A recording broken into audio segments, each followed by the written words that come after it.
പറഞ്ഞ അവശനായിരുന്ന ബിലാലിനെ അങ്ങനെ കൈകൊടുത്തു വാങ്ങിയ സയ്യിദുനാ അബൂബക്കർ റളിയല്ലാഹു അൻഹു. ആ അബൂബക്കർ റളിയല്ലാഹു തആല അൻഹുവിനോടാണ് അഷ്റഫുൽ ഖൽഖ് സല്ലല്ലാഹു അലൈഹി വസല്ലം പറഞ്ഞത്, പോയി പറയണം, ബിലാലിനോട് പോയി പറയണം. ആലോചിച്ച് നോക്കിയേ നിങ്ങൾ, നമ്മുടെ വീട്ടിലെ വേലക്കാരനായിരുന്ന ഒരു സഹോദരന്റെ മുമ്പിലേക്ക് അദ്ദേഹത്തോട് മാപ്പ് പറയാൻ വേണ്ടി മറ്റൊരാൾ പറഞ്ഞുവിടുന്നു എന്ന് പറയുന്നതിനെ, ആ മനസ്സിനെയും അത് സ്വീകരിക്കാൻ കഴിയുന്ന മനസ്സിനെയും എത്ര വലിപ്പത്തോടെ നിങ്ങൾ സ്വീകരിക്കണം. ആ പശ്ചാത്തലത്തിൽ നിന്നിട്ടാണ് ഖുർആൻ പറഞ്ഞത്. ഒന്നുകൂടി പഠിപ്പിച്ചു, നമ്മുടെ ദൃഷ്ടാന്തങ്ങളിൽ വിശ്വസിച്ചിട്ടുള്ള ഒരു പറ്റം ആളുകൾ നബിയെ അങ്ങയുടെ അടുക്കൽ വന്നാൽ ഫഖുൽ സലാമുൻ അലൈക്കും നബിയെ, അവരോടങ്ങ് സലാം ചൊല്ലണം നബിയെ. അപ്പോഴാണ് നബി തിരുമേനി പറഞ്ഞത്, അൽഹംദുലില്ലാഹ്, അല്ലാഹുവിന് സ്തുതി, എന്റെ ഉമ്മത്തിൽ ഞാൻ അങ്ങോട്ട് സലാം ചെല്ലണമെന്ന് എന്റെ തമ്പുരാൻ കൽപ്പിച്ച ഒരു പറ്റം ആളുകളുണ്ട്. മറ്റാരുമല്ല, അത് ബിലാൽ ഇബ്നു റബാഹാണ്, അമ്മാർ ഇബ്നു യാസിറാണ്, സമൂഹത്തിലെ പാവപ്പെട്ടവരാണ്. ആ പാവപ്പെട്ടവരോട് ലോകത്തെ ഏറ്റവും ഉത്കൃഷ്ടനായ മനുഷ്യൻ അങ്ങോട്ട് സലാം ചെല്ലണമെന്ന് അല്ലാഹു റബ്ബുൽ ഇസ്സത്ത് കൽപ്പിക്കുന്നു.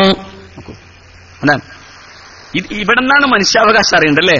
ഈ മനുഷ്യനെയാണ് അറിയേണ്ടത്, ഈ മനുഷ്യനെ, ഈ പാവപ്പെട്ടവന് വേണ്ടി. ലോകത്ത് എന്നും ഈ മനുഷ്യൻ കണ്ണുനീര് കുടിക്കുമ്പോഴും ഭരണാധികാരികൾ മനുഷ്യാവകാശ പ്രഖ്യാപനങ്ങൾ നടത്തുന്നു. 1948 മനുഷ്യാവകാശ പ്രഖ്യാപനം നമ്മുടെ മുമ്പിലുണ്ട്. പക്ഷേ ഈ പാവപ്പെട്ടവന് വേണ്ടിയായിരുന്നു അഷ്റഫുൽ ഖൽഖ് സല്ലല്ലാഹു അലൈഹി വസല്ലം തങ്ങൾ ഈ പരിശുദ്ധ മതത്തെ കൃത്യമായി അത് നിശ്ചയിച്ചു തന്നതെന്ന് മാത്രമല്ല, അവിടുത്തെ അവസാനത്തെ ഘട്ടത്തിൽ ഒരു പാവപ്പെട്ട അടിമയെ ഈ പരിശുദ്ധ ദീനിന്റെ സൈനിക സമൂഹത്തിന്റെ സൈന്യാധിപനാക്കി സയ്യിദുനാ റസൂൽ സല്ലല്ലാഹു അലൈഹി വസല്ലം. ഇവിടൊക്കെ മുഅ്മിനീങ്ങളെ ഒരു കാര്യം മനസ്സിലാക്കണം. എപ്പോഴും നമുക്ക് കണ്ടല്ലോ വലിയ തറവാടിത്തം, ഞാൻ വലിയ ഉപ്പാപ്പാടെ മോൻ. ഒരു ഉപ്പാപ്പാടെയും മോനെ അല്ല സയ്യിദുനാ റസൂൽ സല്ലല്ലാഹു അലൈഹി വസല്ലം അവിടുത്തെ വലിയ ഈ രാഷ്ട്രത്തിന്റെ സൈന്യാധിപനാക്കി മാറ്റിയത്. മറിച്ച് ആ മഹാനായ പ്രവാചകന്റെ കൂടെ അടിമയായി ജീവിച്ച സെയ്ദിന്റെ മകൻ ഉസാമ എന്ന് പറയുന്ന പാവപ്പെട്ട ചെറുപ്പക്കാരനെയാണ്. ഉസാമ ബിൻ സെയ്ദ് റളിയല്ലാഹു അൻഹു. ഉസാമ ബിൻ സെയ്ദ് റളിയല്ലാഹു അൻഹു ആ വലിയ രാഷ്ട്രത്തിന്റെ, റോമയും പെർഷ്യയും ഭരിച്ചിരുന്ന മഹാരാജ്യത്തിന്റെ അതിന്റെ സൈന്യാധിപ സ്ഥാനം, അതിന്റെ ചീഫ് കമാൻഡർ എന്ന നിലയിൽ മഹാനായ ഉസാമ റളിയല്ലാഹു തആല അൻഹുവിനെ നബി ഏൽപ്പിച്ചു എന്ന് മാത്രമല്ല, അവർ കടന്നു പോകുമ്പോൾ അല്ലാഹുവിന്റെ പ്രവാചകൻ യാത്രയേക്കാൻ വേണ്ടി പോയി നിൽക്കുകയും എന്നിട്ട് സയ്യിദുനാ റസൂൽ സല്ലല്ലാഹു അലൈഹി വസല്ലം വഫാത്തായതിനു ശേഷം ഈ വിഷയം മഹാനായ സിദ്ദീഖ് റളിയല്ലാഹു തആല അൻഹുവിന്റെ മുമ്പിൽ ഫാറൂഖ് റളിയല്ലാഹു തആല അൻഹു തന്നെ ഈ വിഷയം എടുത്തിടുന്നുണ്ട്. സിദ്ദീഖ് റളിയല്ലാഹു അൻഹുവിനോട് ഉമർ ബിൻ ഖത്താബ് തങ്ങൾ പറയാണ്, ഖുറൈശികളുടെ വലിയ വലിയ ആളുകൾക്കൊക്കെ ഉസാമ ബിൻ സയ്യിദിന്റെ നേതൃത്വത്തിലുള്ള സൈന്യത്തിന്റെ കൂടെ പോകാൻ ഒരു വിഷമമുണ്ട്. അതുകൊണ്ട് അദ്ദേഹത്തെ മാറ്റിയിട്ട് നിങ്ങൾ വേറെ ആരെയെങ്കിലും അത് നിശ്ചയിച്ചാൽ മുസ്ലിങ്ങൾ ഈ ഇപ്പോ നടക്കുന്ന ചില പ്രശ്നങ്ങളുടെ കൂട്ടത്തിൽ ഇതൊരു വലിയ വിഷയമാകുമായിരുന്നില്ല. അതുകൊണ്ട് സൈന്യത്തിന്റെ നേതാവ് എന്ന നിലയിൽ ഉസാമയെ മാറ്റണം, മറ്റാരെയെങ്കിലും ആക്കണം. ചരിത്രം പറയുന്നു, അള്ളാഹുവിന്റെ പ്രവാചകന്റെ ആദ്യത്തെ ഖലീഫയായ സയ്യിദുനാ അബൂബക്കർ സിദ്ദീഖ് റളിയല്ലാഹു അൻഹു, സിദ്ദീഖ് റളിയല്ലാഹു അൻഹു ഇരിക്കയിരുന്നു. സിദ്ദീഖ് ഇരിക്കുമ്പോഴാണ് മഹാനായ ഫാറൂഖ് റളിയല്ലാഹു തആല അൻഹു ചെന്നിട്ട് ഈ വിഷയം പറയുന്നത്. അത് പറയുമ്പോ അള്ളാഹുവിന്റെ പ്രവാചകർ സല്ലല്ലാഹു അലൈഹി വസല്ലമയുടെ പ്രിയപ്പെട്ട ശിഷ്യൻ സിദ്ദീഖ് റളിയല്ലാഹു തആല അൻഹു ഫാറൂഖിന്റെ താടിക്ക് പിടിച്ചിട്ടാണ് ചോദിച്ചത്, ഇബ്നുൽ ഖത്താബ്, ഖത്താബിന്റെ മോനെ, ഇസ്തഅമലഹു റസൂലുള്ളാഹ്, അള്ളാഹുവിന്റെ റസൂലാണ് ആ മനുഷ്യനെ ഈ വലിയ സൈനിക സമൂഹത്തിന്റെ സൈന്യാധിപനാക്കിയത്. നിങ്ങൾ എന്നോട് മാറ്റാനാണോ പറയുന്നത്? എങ്കിൽ എന്നെ നിങ്ങളെല്ലാവരും കൂടി തീരുമാനമെടുത്തിട്ട് ഈ മരുക്കാറ്റിൽ ഒറ്റപ്പെടുത്തിയിട്ട് നരി പിടിക്കുന്നൊരവസ്ഥയിലേക്ക് ഞാൻ എത്തിയാലും അഷ്റഫുൽ ഖൽഖിന്റെ തീരുമാനം മാറ്റാൻ ഞാൻ തയ്യാറല്ല. ഈ സമൂഹത്തിന്റെ സൈന്യാധിപൻ മഹാനായ ഉസാമ ബിൻ സെയ്ദ് റളിയല്ലാഹു അൻഹു തന്നെ. നോക്കൂ, എവിടുന്നാ ഇസ്ലാം ഈ ജനതയെ വളർത്തിയത്? എത്ര ഉദാഹരണങ്ങൾ ഇസ്ലാം കൊണ്ടുവന്നത് ഈ തലത്തിലാണ്. പാവപ്പെട്ടവനെ ഉദ്ധരിച്ചു, പാവപ്പെട്ടവനെ മുന്നോട്ട് കൊണ്ടുപോകും, അവനെ സമൂഹത്തിലെ സൈന്യാധിപനാക്കി, ഭരണാധികാരിയാക്കി, അവൻ സമൂഹത്തിന്റെ രാഷ്ട്രതന്ത്ര പ്രധാനമായ കാര്യങ്ങളെ ഏറ്റെടുക്കുന്നവനാക്കി. മഹാനായ ഉമർ ബിൻ ഖത്താബ് റളിയല്ലാഹു തആല അൻഹുവിന്റെ കാലത്ത് ഈജിപ്തിന്റെ ഭരണാധികാരിയായിരുന്ന അംർ ബിൻ ആസ് റളിയല്ലാഹു തആല അൻഹു ഉബാദത്ത് ബിൻ സ്വാമിത് റളിയല്ലാഹു അൻഹു എന്ന് പറയുന്ന പാവപ്പെട്ടവനായ കറുത്ത വടുക്കലുള്ള മുഖമുള്ള മനുഷ്യനെ അലക്സാണ്ടറിയുടെ ചക്രവർത്തിയുടെ അടുക്കലേക്ക് വിടുന്ന ചരിത്രം പറയുന്നുണ്ട്. ഇസ്ലാമിന്റെ ചരിത്രകാരന്മാരല്ല, മറിച്ച് ഇസ്ലാമിക ചരിത്രത്തെ ആംഗലേയ ഭാഷയിൽ എഴുതിയ പ്രഗത്ഭനായ PK ഹിറ്റി എന്ന ചരിത്രകാരൻ അദ്ദേഹം പറയുന്നു, സൈറസ് എന്ന് പറയുന്ന അലക്സാണ്ടറിയൻ ചക്രവർത്തിയുടെ മുമ്പിലേക്ക് ഇബാദത്തുവിന് സ്വാമിത്വം ചെല്ലാൻ ചെന്നപ്പോ പ്രഗത്ഭനായ PK ഹിറ്റി പറയുന്നു, he was shocked to receive him. ഇദ്ദേഹത്തെ സ്വീകരിക്കാനാവാതെ ഒന്ന് അന്തം വിട്ടു നിന്നുപോയി. വേറൊന്നുമല്ല, ഉബാദൊരു നീഗ്രോആണ്, ഉബാദൊരു പാവപ്പെട്ട മനുഷ്യനാണ്. ഈ പാവ മനുഷ്യനെ സ്വീകരിക്കാൻ അലക്സാണ്ടറിയയുടെ ചക്രവർത്തിക്ക് സാധ്യമായിരുന്നില്ല. ഹി വാസ് എ പാട്രിയാർക്ക് എന്നുകൂടി പറയുന്നുണ്ട് PK ഹിറ്റി. അതായത് അദ്ദേഹം ഒരു പാത്രിയാർക്കിസ് ആയിരുന്നു. അറിയോ പാത്രിയാർക്കിസ് എന്ന് പറഞ്ഞാ? അറിയോ? ആരാ? ക്രൈസ്തവ മതമേലധ്യക്ഷന്. ആരാ? ക്രൈസ്തവ മതമേലധ്യക്ഷൻ കൂടിയാണെന്നർത്ഥം. എന്നുവെച്ചാൽ ഹി വാസ് എ പാട്രിയാർക്കിസ്. പക്ഷെ അങ്ങനെ ഒരു മതപുരോഹിതൻ കൂടിയായിരുന്നിട്ട് പോലും ഈ പാവപ്പെട്ട മനുഷ്യനെ സ്വീകരിക്കാനാവാതെ കത്തെഴുതി ഇദ്ദേഹത്തെ മാറ്റിയിട്ട് മറ്റാരെങ്കിലും ഞങ്ങളുടെ മുമ്പിലേക്ക് ചർച്ചയ്ക്ക് വേണ്ടി നിങ്ങൾ കൊണ്ടുവരണം എന്നായിരുന്നു അംർ ബില്ലാസ് റളിയല്ലാഹു തആല അൻഹു കത്തെഴുതിയത്. തിരിച്ച് അംർ ബില്ലാസ് കത്തെഴുതി, ഞങ്ങളുടെ കൂട്ടത്തിലെ ജ്ഞാനിയായ ഈ മഹാമനുഷ്യന്റെ മുമ്പിലിരിക്കാനേ നിങ്ങൾക്ക് അവസരം തരാൻ സാധ്യമാകൂ, അതുകൊണ്ട് നിങ്ങൾ അദ്ദേഹത്തോട് ചർച്ച ചെയ്യണം എന്ന് പറഞ്ഞു മഹാനായ അംർ ബില്ലാസ് റളിയല്ലാഹു അൻഹു. നോക്കൂ, അതായത് സമൂഹത്തിലെ ഏറ്റവും പാവപ്പെട്ടവനെ ലോക ചരിത്രത്തിൽ നിങ്ങൾക്ക് കാണാൻ കഴിയാത്ത വിധം, എവിടെ നോക്കിയാലും ചരിത്രത്തിലെ ഏത് കോണിൽ നോക്കിയാലും ഇതുപോലെ കാണാൻ കഴിയാത്ത വിധം സമൂഹത്തിലെ ഏറ്റവും പാവപ്പെട്ടവനെ ഉയർന്ന നിലവാരങ്ങളിലേക്ക് കൊണ്ടുവരികയായിരുന്നു അല്ലാഹുവിന്റെ റസൂൽ സ്വല്ലല്ലാഹു അലൈഹി വസല്ലം. ഉന്നത ശ്രേണിയിലേക്ക് കൊണ്ടുവന്നു. അടിമയെ കൊണ്ടുവന്ന് ഉടമയോടൊപ്പം ഇരുത്തി. അത്രത്തോളം മഹാനായ ഫാറൂഖ് റളിയല്ലാഹു അൻഹുവിന്റെ കാലത്ത് ഇതേ അംർ ബില്ലാസ്, ഈജിപ്തിന്റെ ഗവർണറായിരിക്കുന്ന അംർ ബില്ലാസിന്റെ മകൻ ഒരു പാവപ്പെട്ട സഹോദരനുമായി ഒരുമിച്ച് ഒരു ഓട്ടമത്സരം നടത്തിയൊരു ജൂതൻ. ഓട്ടമത്സരം കഴിഞ്ഞപ്പോ ജയിച്ചത് ജൂതനാണ് എന്ന് വന്നപ്പോ പിന്നെയും നടത്തി നോക്കി, രക്ഷയില്ല എന്ന് വന്നപ്പോ ദേഷ്യം പിടിച്ച് ഒരു ഒന്നങ്ങ് കൊടുത്തു. അക്രമം കാണിച്ചു ഇദ്ദേഹം, അക്രമം. പരാതി ചെന്നത് ഫാറൂഖിന്റെ മുമ്പിലേക്കാണ്, സയ്യിദുനാ ഫാറൂഖ് റളിയല്ലാഹു അൻഹു. ഫാറൂഖ് അംർ ബില്ലാസിനെ വിളിച്ചു, മോനെ വിളിച്ചു, ഈ പരാതിക്കാരനെ വിളിച്ചു. പരാതി ശരിയാണെന്ന് വന്നപ്പോ അംർ ബില്ലാസിന്റെ മുമ്പിൽ വെച്ച് തന്നെ ഈ പാവപ്പെട്ട മനുഷ്യന്റെ കയ്യിലേക്ക് ഒരു ചാട്ടവാറെടുത്ത് കൊടുത്തിട്ട് പറഞ്ഞു, അടിക്കണം, നിന്നെ അടിച്ചതിന് തുല്യമായി അടിച്ചുകൊള്ളണം. ഭരണകേന്ദ്രങ്ങളിൽ ആരുമല്ലാത്ത, സമൂഹ ജീവിതത്തിൽ ആരും തന്നെയല്ലാത്ത ഇസ്ലാമിന്റെ ഭരണകൂടങ്ങളിൽ, ഇസ്ലാമിന്റെ ഭരണകൂട വ്യവസ്ഥയിൽ ഒരു പ്രാധാന്യം കൊടുക്കപ്പെടാൻ ഇല്ലാത്ത ഒരു ജൂതനായ പാവപ്പെട്ട മനുഷ്യൻ മഹാനായ ഫാറൂഖിന്റെ മുമ്പിൽ വന്നു നിന്ന് ഈ വർത്തമാനം പറയുമ്പോൾ മഹാനായ ഫാറൂഖ് റളിയല്ലാഹു തആല അൻഹു പറഞ്ഞു, നിനക്കടിക്കാം, നിന്നെ അടിച്ചതുപോലെ അടിക്കാം, നീതി നടപ്പിലാക്കലാണ് പ്രധാനം. ഈ ഗവർണറുടെ മകനെന്ന നിലയിൽ അദ്ദേഹത്തിന് കിട്ടിയ ഒരു പ്രിവിലേജും ഒരു കാരണവശാലും നീ നോക്കേണ്ടതില്ലെന്ന് പറഞ്ഞു സയ്യിദുനാ ഫാറൂഖ് റളിയല്ലാഹു അൻഹു. അടിച്ചിട്ട് തിരിച്ചു വന്ന് വിറച്ചു നിന്നു ഈ മനുഷ്യൻ. അപ്പൊ പറഞ്ഞു, അംറിനും കൊടുക്കാമായിരുന്നു നീ വേണമെങ്കിൽ ഒരടി, ഞാൻ തടുക്കില്ലായിരുന്നു എന്ന് പറഞ്ഞു സയ്യിദുനാ ഫാറൂഖ് റളിയല്ലാഹു അൻഹു. എന്താ കാരണം? അംറിന് ഗവർണറുടെ പ്രിവിലേജ് വെച്ചെങ്ങാനുമാണ് ഈ ഒരു യോഗ്യത മകൻ ധരിച്ചുപോയതെങ്കിൽ അതിന്റെ പേരിൽ അംറിനും കൊടുക്കേണ്ടിയിരുന്നു ഒരടി എന്ന് പറഞ്ഞു സയ്യിദുനാ ഉമർ ഇബ്നു ഖത്താബ് റളിയല്ലാഹു അൻഹു. എന്നിട്ട് അതിന്റെ ദേഷ്യം തീരാതെ മഹാനായ ഫാറൂഖ് റളിയല്ലാഹു തആല അൻഹു ചോദിച്ചൊരു ചോദ്യമുണ്ട്, ജനങ്ങളെ മുഴുവനും അടിമകളാക്കാമെന്നാണോ നിങ്ങൾ ധരിച്ചിട്ടുള്ളത്? അവരുടെ ഉമ്മമാർ അവരെ പ്രസവിച്ചത് സ്വതന്ത്രരായിരിക്കെ എന്ന ചോദ്യം. ജനങ്ങളെ എങ്ങനെയാ, എപ്പോഴാണ് നിങ്ങൾക്ക് അടിമകളാക്കാൻ തോന്നിയത്? ഭരണാധികാരികളെ, ആധുനിക ഭരണാധികാരികൾ 100 വട്ടം കേൾക്കേണ്ട ചോദ്യമാണ്. ജനങ്ങളെ എപ്പോഴാണ് നിങ്ങൾക്ക് അടിമകളാക്കാൻ തോന്നിയത്? വഖദ് വലദത്തുഹും ഉമ്മഹാത്തുഹും അഹ്റാറൻ, അവരെ മുഴുവനും അവരുടെ ഉമ്മമാർ പ്രസവിച്ചത് സ്വതന്ത്രരായിരിക്കെ തന്നെ ആ ജനങ്ങളെ അടിമകളാക്കാൻ ഭരണകൂടങ്ങൾക്ക് എന്തവകാശമെന്ന് ചോദിച്ച ലോകത്തെ ഏറ്റവും മനോഹരമായ ചോദ്യം സയ്യിദുനാ ഫാറൂഖ് റളിയല്ലാഹു തആല അൻഹുവിന്റേതാണ്. ഇത് ഖുർആൻ ഉണ്ടാക്കിയ വിപ്ലവം. വഖദ് വലദത്തുഹും ഉമ്മഹാത്തുഹും, അവരെ പ്രസവിച്ചത് അവരുടെ ഉമ്മമാർ അഹ്റാറൻ, സ്വതന്ത്രരായിട്ടാണ്. ആ സ്വതന്ത്ര മനുഷ്യരെ നിങ്ങൾക്ക് തോന്നുന്ന പോലെ കൈകാര്യം ചെയ്യാമെന്ന് വിചാരിക്കുന്നുവെങ്കിൽ ഇസ്ലാം അത് അനുവദിക്കുന്നില്ല എന്നായിരുന്നു മഹാനായ ഫാറൂഖ് റളിയല്ലാഹു തആല പറഞ്ഞു കൊടുത്തത്. അതെ, അടിമയെ, പാവപ്പെട്ടവനെ, ജൂതനെ അങ്ങനെ നോക്കിയാൽ എല്ലായിടങ്ങളിലും ഈ പറയപ്പെടുന്ന അവന്റെ അവകാശത്തെ അതിനെ സ്ഥിരീകരിച്ചു. അതാണ് ഞാൻ നേരത്തെ പറഞ്ഞല്ലോ, അവകാശം എന്ന് പറയുന്നത് ആർക്കുണ്ടോ അത് കൊടുക്കുക എന്നതാണ് പ്രധാനം. എല്ലാവർക്കും ഒരേ അവകാശമല്ല.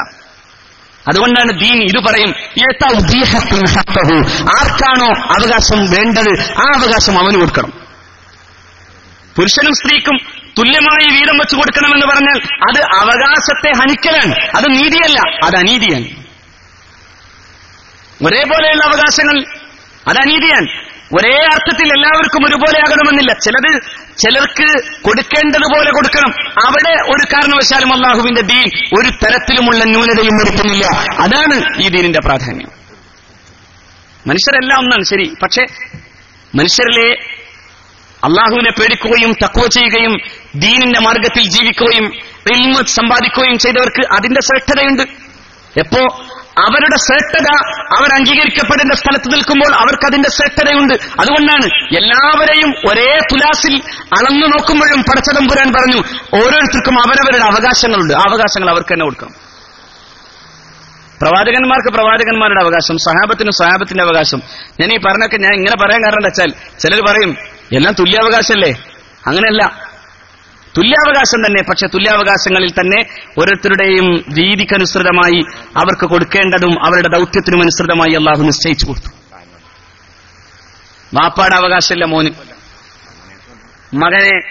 മകനെയും വാപ്പയും ഒരേ തുലാസിലല്ല അള്ളാഹു വളർന്നത്. പിതാവിന്റെ അവകാശം, മാതാവിന്റെ അവകാശം, മകന്റെ അവകാശം, മകളുടെ അവകാശം, ഇവിടെ എല്ലാം അതിന്റേതായ കൃത്യതയെ അള്ളാഹു റബ്ബുൽ ഇസ്സത്ത് നിശ്ചയിച്ചു. അവർക്ക് അവരുടെ അവകാശങ്ങളെ നിശ്ചയിച്ചു കൊടുത്തു. പാവപ്പെട്ടവന്റെ അവകാശത്തെ അള്ളാഹു നിശ്ചയിച്ചു. അവനെ സമൂഹത്തിലെ ഉന്നതൻ എന്നർത്ഥത്തിലേക്ക് മാറ്റി. അടിമക്ക് അള്ളാഹു റബ്ബുൽ ഇസ്സത്ത് അടിമയെ ഒറ്റടിക്കങ്ങ് പിടിച്ച് നേരെ സ്വതന്ത്രാക്കിയില്ല അള്ളാഹു. മറിച്ച് ആ അടിമയെ സമൂഹത്തിന്റെ കൂടെ നിർത്തി.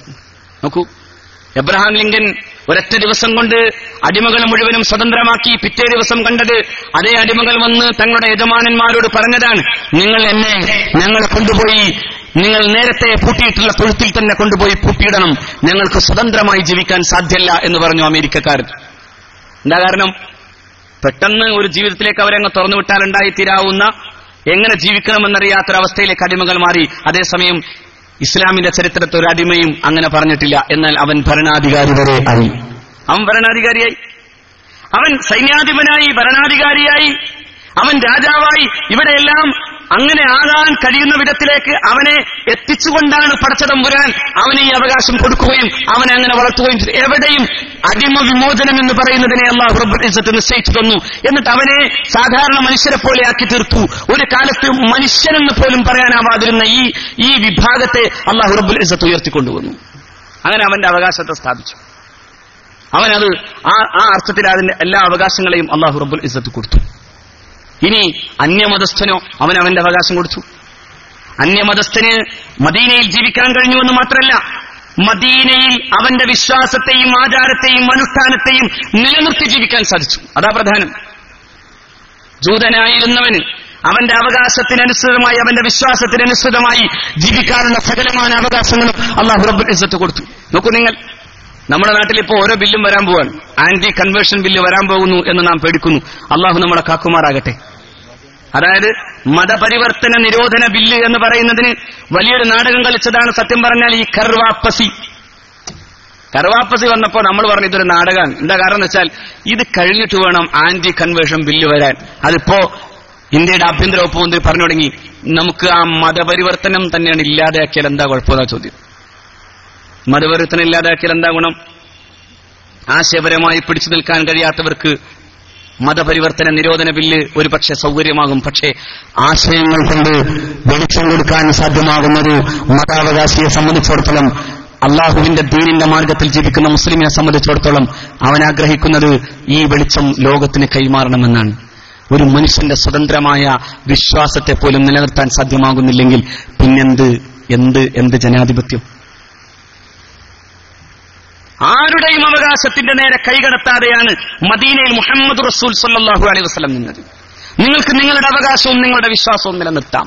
എത്രത്തോളം യുദ്ധം ചെയ്യാനുള്ള അല്ലാഹുവിന്റെ ആഹ്വാനം വരുമ്പോൾ പോലും ഉദിനലില്ലദീന യുഖാതലൂന ബിഅന്നഹും ളുലിമൂ, ആക്രമിക്കപ്പെട്ടതിന്റെ പേരിൽ, നാട്ടിൽ നിന്ന് തങ്ങളുടെ വീടുകളിൽ നിന്ന് പുറത്താക്കപ്പെട്ടതിന്റെ പേരിൽ, അതിന്റെ പേരിൽ മാത്രമായി അങ്ങനെ ആക്രമിക്കപ്പെട്ടു പോയ ഒരു ജനതയ്ക്കു വേണ്ടി യുദ്ധം അനുവദിക്കപ്പെട്ടിരിക്കുന്നു എന്ന് പറഞ്ഞ ആയത്ത് അവസാനിച്ചു തീർക്കുമ്പോൾ അല്ലാഹു റബ്ബുൽ ഇസ്സത്ത് പറഞ്ഞു, വലൗലാ ദഫ്ഉല്ലാഹി നാസ ബഅലഹും ബിബാലിൻ, ഒരു ജനതയെ മറ്റൊരു ജനതയെ കൊണ്ട് പ്രതിരോധിച്ചിട്ടില്ലായിരുന്നുവെങ്കിൽ ലഹുദിമത സവാമിഉ വബിയഉം വസലവാതുൻ വമസാജിദ്. അടല്ല അങ്ങനെ പറഞ്ഞത്. ഒരു പ്രതിരോധവും ഇല്ലെന്ന് വന്നാൽ തകർന്നു പോകുന്നത് ജൂതന്മാരുടെ സിനഗോഗുകളാണ്, ക്രൈസ്തവ സഹോദരന്മാരുടെ ചർച്ചുകളാണ്, അതുപോലെ തന്നെ ക്ഷേത്രങ്ങളാണ്, അതുപോലെ പള്ളികളുമാണ്. യുദ്ധം ചെയ്യേണ്ടത് പള്ളി സംരക്ഷിക്കാനാണെന്ന് പറഞ്ഞില്ല ഖുർആൻ, മറിച്ച് സിനഗോഗ് സംരക്ഷിക്കേണ്ടി വന്നാൽ, അതായത് ജൂതന്മാരുടെ ആരാധനാലയങ്ങൾ സംരക്ഷിക്കേണ്ടി വന്നാൽ, അതുപോലെ തന്നെ ക്ഷേത്രങ്ങൾ സംരക്ഷിക്കേണ്ടി വന്നാൽ, അതുപോലെ തന്നെ ചർച്ചുകൾ സംരക്ഷിക്കേണ്ടി വന്നാൽ, പിന്നെയാ പറഞ്ഞത് വമസാജിദു, പള്ളികൾ, യുദ്കറു ഫീഹി ഇസ്മുല്ലാഹി കസീറ, അല്ലാഹുവിന്റെ പരിശുദ്ധമായ നാമത്തെ ഒരുപാട് പ്രകീർത്തിക്കപ്പെടുകയും ഓർക്കപ്പെടുകയും ചെയ്യുന്ന വിശുദ്ധമായ മസ്ജിദുകൾ, ആ മസ്ജിദുകൾ തകർക്കപ്പെടാതിരിക്കണമെങ്കിൽ യുദ്ധം അനുവദനീയമാകണം എന്ന് പറഞ്ഞു തുടങ്ങി അല്ലാഹു. എന്നിട്ടും അല്ലാഹു വളരെ കൃത്യമായിട്ടാണ് ഉപയോഗിച്ചത്. യുദ്ധം അനുവദിച്ചു, പക്ഷേ അതിക്രമിച്ചു കടക്കരുത്.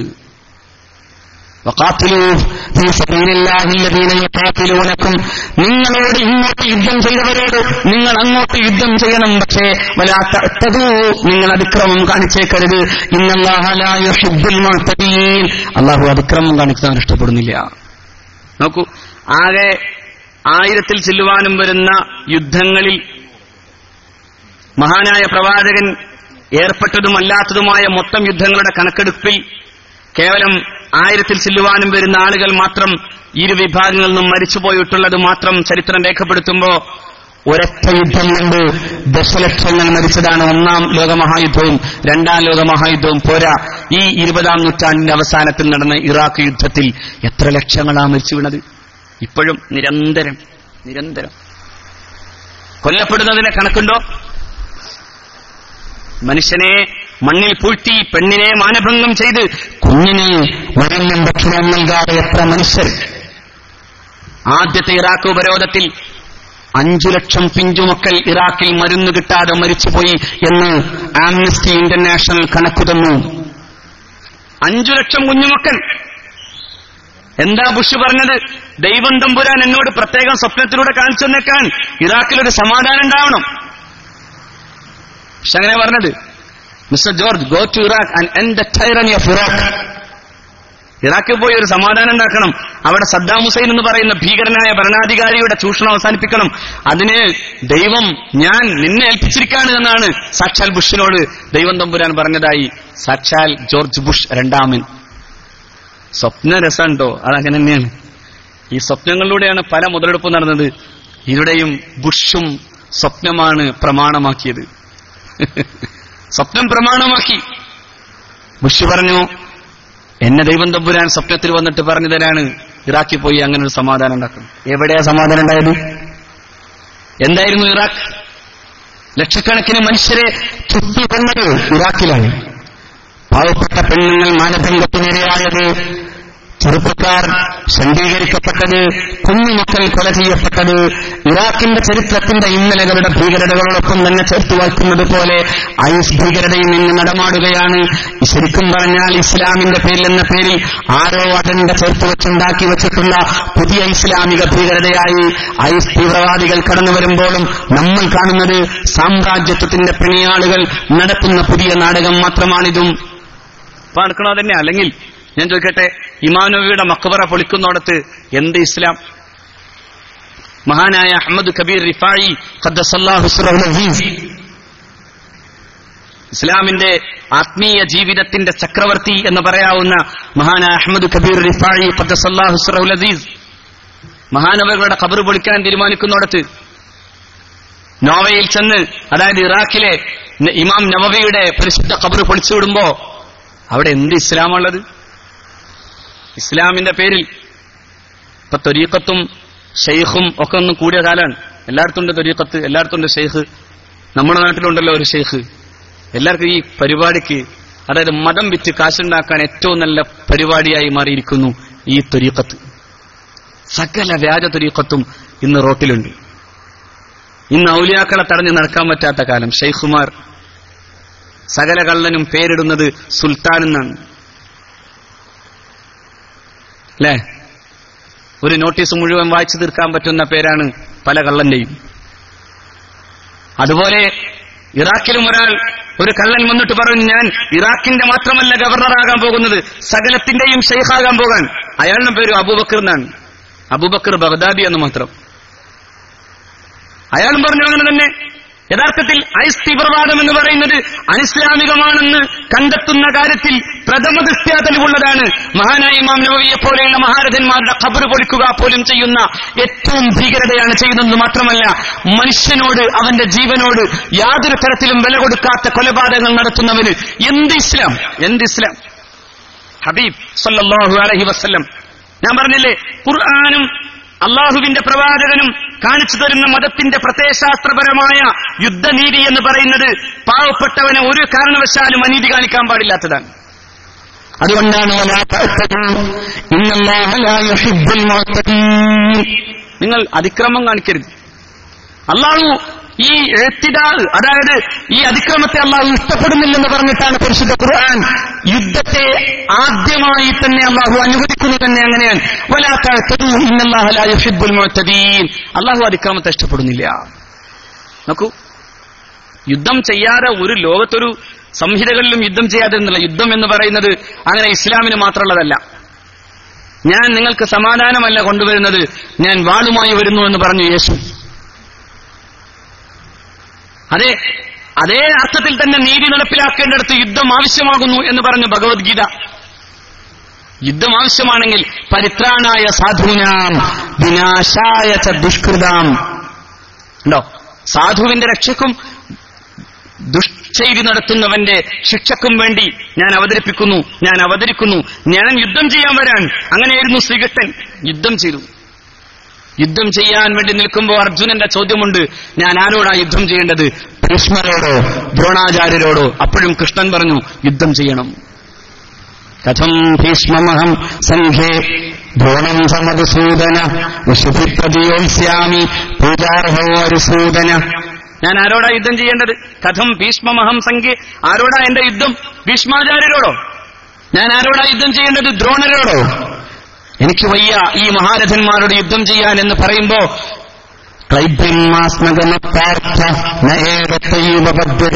ഈ ക്ലൈബ്യം, ഈ മനോവിഷമം മാറ്റിവെച്ച് നീ യുദ്ധം ചെയ്യുക എന്ന് പറയുകയാണ് കൃഷ്ണൻ. നോക്കൂ നിങ്ങൾ, യുദ്ധം ലോകത്തെ ചരിത്രത്തിൽ എവിടെയും കാണാൻ സാധ്യമാവുന്നതാണ്. എല്ലായിടങ്ങളിലും നാം യുദ്ധം കാണുന്നു. അതുകൊണ്ട് ഞാൻ പറയുന്നത്, യുദ്ധത്തെക്കുറിച്ച് പോലും പറയുന്നിടത്തിൽ ഇസ്ലാമിന്റെ നൈതികത കാണാതെ ഇസ്ലാം യുദ്ധം അനുവദിച്ചു എന്ന് മാത്രം പറയുകയാണ്. എവിടെയാ യുദ്ധം അനുവദിച്ചത്? അനുവദിച്ച യുദ്ധങ്ങളിൽ ഏറ്റവും മനോഹരമായി ശത്രുക്കളോട്, തടവുകാരോട് നീതി കാണിക്കുന്ന കാര്യത്തിൽ യാതൊരു തരത്തിലുമുള്ള വീഴ്ചയും വരുത്താത്ത ചരിത്രത്തെ നമുക്ക് കാണാൻ സാധ്യമാകുന്നത് സയ്യിദുനാ മുഹമ്മദ് റസൂൽ സ്വല്ലല്ലാഹു അലൈഹി വസല്ലമയുടെ മുമ്പിലാണ്. ബക്കറ്റ് പിരിവ് വരുന്നുണ്ട്. ഈ പരിപാടിക്ക് ഒരുപാട് സാമ്പത്തിക ബാധ്യതയുള്ളതുകൊണ്ട് ബഹുമാന്യരായ സഹോദരന്മാർ പ്രത്യേകം സഹായിക്കണമെന്ന് പ്രത്യേകം ഉണർത്തുന്നു. അള്ളാഹു സഹായിച്ചവരുടെ കൂട്ടത്തിൽ നമ്മളെ പെടുത്തുകയും അള്ളാഹു നമ്മളെ സഹായിക്കുകയും ചെയ്യട്ടെ. അള്ളാഹു നമ്മളെ സഹായിക്കട്ടെ. ഓരോ നിങ്ങളുടെ കയ്യിലുള്ളതിനെ അത് അന്ന് എന്താണെന്ന് നോക്കാതെ തന്നെ അതങ്ങ് കാര്യമായി സംഭാവന ചെയ്ത് ഈ സദുദ്യമത്തെ സഹായിക്കുകയും ഖുർആനെ സഹായിച്ചവരുടെ കൂട്ടത്തിൽ അള്ളാഹു നമ്മളെ ഉൾപ്പെടുത്തുകയും ചെയ്യുമാറാകട്ടെ. ഞാൻ പറഞ്ഞു വരുന്നത്, പരിശുദ്ധ ഖുർആൻ യുദ്ധത്തെ അനുവദിച്ചു എന്നതുകൊണ്ട് മാത്രം ലോകത്തെ ഏറ്റവും വലിയ കുഴപ്പങ്ങളുടെ കാരണമാക്കി ചിത്രീകരിക്കാൻ ശ്രമിക്കുമ്പോൾ ആദ്യ യുദ്ധത്തിൽ ഏറ്റവും മനോഹരമായി യുദ്ധനീതി പഠിപ്പിച്ചത് മുഹമ്മദ് നബി സല്ലല്ലാഹു അലൈഹി വസല്ലമയാണ്. ഇസ്തൗസൂ ബിൽ ഉസാറാ ഖൈറാ, നിങ്ങൾ നിങ്ങളുടെ ഈ തടവ് പുള്ളികളോട് നന്മ ചെയ്യണമെന്ന് പറഞ്ഞു മുഹമ്മദ് റസൂൽ സല്ലല്ലാഹു അലൈഹി വസല്ലം. എന്നിട്ട് മഹാനായ പ്രവാചകർ സല്ലല്ലാഹു അലൈഹി വസല്ലമയുടെ സഹാബാക്കൾ പറയുന്നുണ്ട്, ഞങ്ങളുടെ കയ്യിൽ അല്പം കാരക്കയും ഗോതമ്പും ഉണ്ടായിരുന്നു. അഷ്റഫുൽ ഖൽഖ് സല്ലല്ലാഹു അലൈഹി വസല്ലം യുദ്ധത്തടവുകാരായി പിടിക്കപ്പെട്ട ഈ പാവപ്പെട്ട സഹോദരന്മാർക്ക് നിങ്ങൾ ഭക്ഷണം കൊടുക്കണമെന്ന് ഞങ്ങളോട് ആവശ്യപ്പെട്ടപ്പോ ഞങ്ങൾ ആ ഈത്തപ്പഴങ്ങളെ മുഴുവനും എടുത്ത് അതിലെ കുരു മാത്രം ഞങ്ങൾക്ക് ബാക്കിയാക്കി ആ ഈത്തപ്പഴങ്ങൾ മുഴുവനും അവർക്ക് കൊടുത്ത് ഗോതമ്പിന്റെ മാവ് കുഴച്ച് അതിന് പാകപ്പെടുത്തിയിട്ട് ഭക്ഷണമുണ്ടാക്കി കൊടുക്കുകയും ചെയ്തുവെന്ന് സയ്യിദുനാ റസൂൽ സല്ലല്ലാഹു അലൈഹി വസല്ലമയുടെ പ്രിയപ്പെട്ട സ്വഹാബത്ത് രേഖപ്പെടുത്തുന്നു. നോക്കൂ നിങ്ങൾ, അബൂ ഗരീബിലും ഗോണ്ടാനാമയിലുമൊക്കെ അമേരിക്കയുടെ തടവുപുള്ളികളായി കഴിയേണ്ടി വന്ന മുസ്ലിം നിരപരാധികൾ ഉൾപ്പെടെയുള്ള സഹോദരന്മാർക്ക് സംഭവിച്ചത് അവിടെ ഫ്ലഡ് ലൈറ്റുകൾക്ക് മുമ്പിൽ തങ്ങൾ ചങ്ങലക്കിടപ്പെട്ട വിധം കിടന്നപ്പോ നഗ്നരായ പാവപ്പെട്ട മനുഷ്യർക്ക് മുമ്പിൽ ലൈംഗിക വൈകൃതങ്ങൾ കാണിച്ചതിന്റെ ക്രൂരമായ ദൃശ്യങ്ങളാണ് ആധുനിക ജയിലറുകളിൽ നിന്ന് നമുക്ക് കാണാൻ സാധ്യമായതെങ്കിൽ അഷ്റഫുൽ ഖൽഖ് സല്ലല്ലാഹു അലൈഹി വസല്ലം അവിടുത്തെ തടവുകാരെ കുറിച്ച് പുണ്യനബിയുടെ സഹാബത്തിനോട് അല്ലാഹുവിന്റെ പ്രവാചകർ സല്ലല്ലാഹു അലൈഹി വസല്ലം തങ്ങൾ പറഞ്ഞത് ഇസ്തൗസൂ ബിൽ ഉസാറാ ഖൈറാ, നിങ്ങൾ നിങ്ങളുടെ തടവുപുള്ളികളോട് നന്മ ചെയ്യണം എന്ന് മുഹമ്മദ് നബി. എവിടെയാ യുദ്ധത്തിൽ പോലും നീതി? ആ യുദ്ധനീതി അതിന്റെ അപാരമായ അവസ്ഥയിലേക്ക് എത്തുന്നതാണ്. പരിശുദ്ധ പ്രവാചകർ സല്ലല്ലാഹു അലൈഹി വസല്ലം തങ്ങൾ മദീനയിൽ നിന്ന് പരിശുദ്ധ കഅബത്ത് ശരീഫയിലെത്തി മക്ക വിജയാനന്തരം നബി സല്ലല്ലാഹു അലൈഹി വസല്ലം തങ്ങളുടെ മുമ്പിൽ 2000-ഓളം വരുന്ന ശത്രുക്കൾ നിരന്നു നിൽക്കുമ്പോൾ ഹബീബായ പ്രവാചകർ സല്ലല്ലാഹു അലൈഹി വസല്ലം തങ്ങളുടെ ചോദ്യമുണ്ട്, എന്ത് പ്രതീക്ഷിക്കുന്നു നിങ്ങൾ എന്നിൽ നിന്ന് എന്ന ചോദ്യത്തിന് നിങ്ങൾ നല്ലത് മാത്രമേ ചെയ്യൂ എന്നാണ് ഞങ്ങൾ പ്രതീക്ഷിക്കുന്നത് എന്ന് മുഹമ്മദ് റസൂൽ സല്ലല്ലാഹു അലൈഹി വസല്ലമയോട് മഹാന്മാരായ സ്വഹാബത്തിങ്ങനെ ദേഷ്യത്തോടെ നിൽക്കുമ്പോ ശത്രുക്കൾ ഇങ്ങനെ ഒരു വർത്തമാനം പറയുമ്പോ ഹബീബായ പ്രവാചകൻ സല്ലല്ലാഹു അലൈഹി വസല്ലം പറയുന്നുണ്ട്, ഇന്ന് ഞാൻ എന്റെ സഹോദരൻ യൂസുഫ് പറഞ്ഞതുപോലെ ലാ തസ്രീബ അലൈക്കുമുൽ യൗം, ഇന്നൊരു പ്രതികാരവും എടുക്കാൻ ഞാൻ തയ്യാറല്ലെന്ന് പറഞ്ഞു ഹബീബായ മുഹമ്മദ് നബി. ലാ തസ്രീബ അലൈക്കുമുൽ യൗം, ഇന്നൊരു പ്രതികാരവുമില്ല. അതുകൊണ്ട് നിങ്ങൾ സ്വതന്ത്രമായി നിങ്ങളുടെ ഭവനങ്ങളിലേക്ക് നിങ്ങൾ നിർഭയമാകും വിധം നിങ്ങൾ നിങ്ങളുടെ ഭവനങ്ങളിലേക്ക് പൊക്കോളൂ എന്ന് പറഞ്ഞു ശത്രുക്കളോട് അല്ലാഹുവിന്റെ പ്രവാചകൻ. ഈ സമയത്ത് തങ്ങളുടെ വാളുകൾ ഉറകളിൽ നിന്ന് ഊരിയെടുത്ത് നബിയെ ഇവർക്കെതിരെ പ്രതികാരമെടുക്കേണ്ടതില്ലേ എന്ന് ചോദിക്കുന്ന സ്വഹാബാക്കൾക്ക് മുമ്പിലാണ് പരിശുദ്ധ ഖുർആൻ പറഞ്ഞത്, യാ അയ്യുഹല്ലദീന ആമനൂ كونوا قوامين لله شهداء بالقسط ولا يجرمنكم شنآن قوم على ألا تعدلوا اعدلوا هو أقرب للتقوى واتقوا الله إن الله خبير بما تعملون. يا أيها الذين آمنوا يا സത്യവിശ്വാസികളെ كونوا قوامين لله, നിങ്ങൾ അല്ലാഹുവിലേക്ക് എഴുന്നേൽക്കുക, ശുഹദാഅ ബിൽ ഖിസ്ത്, നിങ്ങൾ നീതിയുടെ സാക്ഷികളായി വലാ യജ്രിമന്നകും ശനആന ഖൗമിൻ, ഒരു ജനതയോടുള്ള വിദ്വേഷം നിങ്ങളെ പ്രേരിപ്പിച്ചേക്കരുത്, അലാ അല്ലാ തഅദിലു, നിങ്ങൾ അനീതി പ്രവർത്തിക്കാൻ നിങ്ങൾ നീതി പ്രവർത്തിക്കണം, ഹുവ അഖ്റബു ലിത്തഖ്വാ, അതാണ് തഖ്വയിലേക്ക് ഏറ്റവും അടുത്തത്. നിങ്ങൾ കുഴപ്പമുണ്ടാക്കലല്ല അള്ളാഹുവിന് ഇഷ്ടം, നിങ്ങൾ നീതി കാട്ടലാണ്. നിങ്ങൾ ആരുടെയെങ്കിലും ചോര ചിന്തലല്ല അള്ളാഹുവിന് ഇഷ്ടം, നിങ്ങൾ അവരോട് സമാധാനം പുലർത്തലാണ്. നിങ്ങൾ ആരെയും അതിക്രമിക്കലല്ല അല്ലാഹുവിന് ഇഷ്ടം, നിങ്ങൾ അവരെ സമാധാനത്തോടെ കാണലാണ്. വളരെ വൈകാരികമായിട്ടാണ് അല്ലാഹു അവന്റെ പരിശുദ്ധ പ്രവാചകന്റെ വിശുദ്ധ സ്വഹാബത്തിനോട് അല്ലാഹു റബ്ബുൽ ഇസ്സത്ത് പറയുന്നത്, നിങ്ങളെ മസ്ജിദുൽ ഹറാമിൽ തടഞ്ഞുവെന്ന് എനിക്കറിയാം, പക്ഷേ അതിന്റെ പേരിൽ അവരെ തടയാൻ നിങ്ങൾ പോയേക്കരുത് എന്ന് പറയുന്നുണ്ട് ഖുർആൻ. ബാബരി മസ്ജിദ് പൊളിച്ചതിന്റെ പേരിൽ ഒരമ്പലം പോലും അതിന്റെ മതിൽ പോലും പൊളിക്കരുതെന്ന് മഹാനായ സയ്യിദ് മുഹമ്മദ് അലി ശിഹാബ് നബ്ബറല്ലാഹു മർഖദഹ, അല്ലാഹു ആ ഖബർ സ്വർഗ്ഗമാക്കി കൊടുക്കുമാറാകട്ടെ. മഹാനായ ശൈഖുന ശംസുൽ ഉലമ കെ അബൂബക്കർ മുസ്ലിയാർ നബ്ബറല്ലാഹു മർഖദഹ, നമ്മുടെ മഹത്തുക്കളായ ഗുരുവര്യന്മാരും അതുപോലെ തന്നെ മഹാനായ സയ്യിദ് മുഹമ്മദ് അലി ശിഹാബ് തങ്ങളും ആഹ്വാനം ചെയ്തു, ഒരു ക്ഷേത്രത്തിന്റെയും മതിലു തകരരുത്. അന്നൊക്കെ വലിയ ബഹളുണ്ടാക്കിയ പലരുണ്ട്. ശിഹാബ് തങ്ങൾക്ക് സംയമനം പറയാനേ അറിയൂന്ന് പറഞ്ഞ ആളുണ്ട്. പക്ഷെ ശിഹാബ് തങ്ങളുടെ ഉപ്പാപ്പയാണ് സയ്യിദുനാ മുഹമ്മദ് റസൂൽ സല്ലല്ലാഹു അലൈഹി വസല്ലം. മഹാനായ പ്രവാചകർ സല്ലല്ലാഹു അലൈഹി വസല്ലമയാണ് പറഞ്ഞത്, ലാ തസ്രീബ അലൈക്കുമുൽ യൗം, ഇന്നൊരു പ്രതികാരവും എടുക്കാൻ ഞാനില്ല. അതുകൊണ്ട് അബൂ സുഫിയാൻ അതുകൊണ്ട് വഹ്ശി, നിങ്ങൾക്ക് നിങ്ങളുടെ ഭവനങ്ങളിലേക്ക് പോകാം. ആരും നിങ്ങളെ ഒരു തരത്തിലും ആക്രമിക്കുകയില്ല. നിങ്ങളുടെ ശരീരങ്ങളിൽ ഒരു ചേർപ്പാട് കൊണ്ട് പോലും ഒരു നോവുണ്ടാക്കാൻ ഇസ്ലാമിക സമൂഹം തയ്യാറല്ല. നിങ്ങൾക്ക് നിങ്ങളുടെ ഭവനങ്ങളിലേക്ക് പോകാമെന്ന് പറഞ്ഞു മുഹമ്മദ് റസൂൽ. അവിടെയാണ് യുദ്ധത്തിന് എല്ലാ സൗകര്യങ്ങളും എടുത്തു, ആക്രമിക്കാൻ എല്ലാവിധ സാധ്യതകളും എടുത്തു. മർദ്ദിതന്റെ മുമ്പിൽ പരാജിതബോധത്തോടെ നിൽക്കുന്നോടത്ത് ആ മർദ്ദിതൻ എഴുന്നേറ്റ് നിന്നിട്ട് പറയുകയാണ്, ലാ തസ്രീബ അലൈക്കും യൗം, ഇന്ന് പ്രതികാരമെടുക്കാൻ ഞാനില്ല, നിങ്ങൾക്ക് നിങ്ങളുടെ ഭവനങ്ങളിലേക്ക് പോകാം. ആ സമയത്ത് ദേഷ്യം പിടിച്ചു നിൽക്കുന്ന സ്വഹാബത്തിനോടാണ് ഖുർആൻ പറഞ്ഞത്, കുനൂ ഖവ്വാമീന ലില്ലാഹ്, നിങ്ങൾ അല്ലാഹുവിലേക്ക് എഴുന്നേൽക്കുക. എങ്ങനെ? ശുഹദാ ബിൽ ഖിസ്ത്, നീതിയുടെ സാക്ഷികളാകണം. നിങ്ങൾക്ക് ഏതെങ്കിലും തരത്തിലുള്ള വിദ്വേഷം കൊണ്ട് ഒരതിക്രമവും പാടില്ലെന്ന് പറഞ്ഞു പരിശുദ്ധ ഖുർആൻ. ഈ സമയത്തിന്റെ മുഹൂർത്തത്തെ അതിമനോഹരമായി വരച്ചിട്ടിട്ട് ലെയ്ൻ പൂൾ എന്ന പ്രഗത്ഭനായ അറബ് ചരിത്രത്തെ എഴുതി വെച്ചിട്ടുള്ള പ്രഗത്ഭനായ ഇംഗ്ലീഷ് ചരിത്രകാരൻ ഇങ്ങനെ പറഞ്ഞു, through all the annals of conquest, കീഴടക്കലുകളുടെ മുഴുവൻ ചരിത്രത്തെയും പരിശോധിക്കുക. പക്ഷേ ഈ ചരിത്രത്തിന്റെ മുമ്പിൽ നിൽക്കാൻ പറ്റിയതൊന്നും കാണാൻ കഴിയില്ല. ഇത്ര മഹാമനസ്കത, ഇത്ര ഔദാര്യം, ഇത്ര ക്ഷമ, ഇത്ര ഉദാരത ലോക ചരിത്രത്തിൽ എവിടെയില്ല. Through all the annals of conquest there is no time entry comparable to this one. ഈ ഒറ്റ ഒന്നിനോട് താരതമ്യം ചെയ്യാൻ കഴിയുന്ന ഒന്നും മാനവ ചരിത്രത്തിൽ എവിടെയും കാണാനില്ല. എന്തേ അവിടെ ചെയ്തത്? അതീവ ഹൃദ്യമായ ദയ, അതീവ ഹൃദ്യമായ ഔദാര്യം.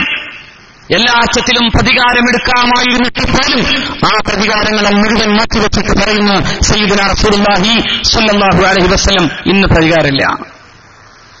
നിങ്ങളെങ്ങാനും നിങ്ങളെ മസ്ജിദുൽ ഹറാമിൽ തടഞ്ഞു എന്നതിന്റെ പേരിൽ നിങ്ങൾ അവർക്കെതിരെ അതിക്രമം കാണിച്ചു പോകരുത്.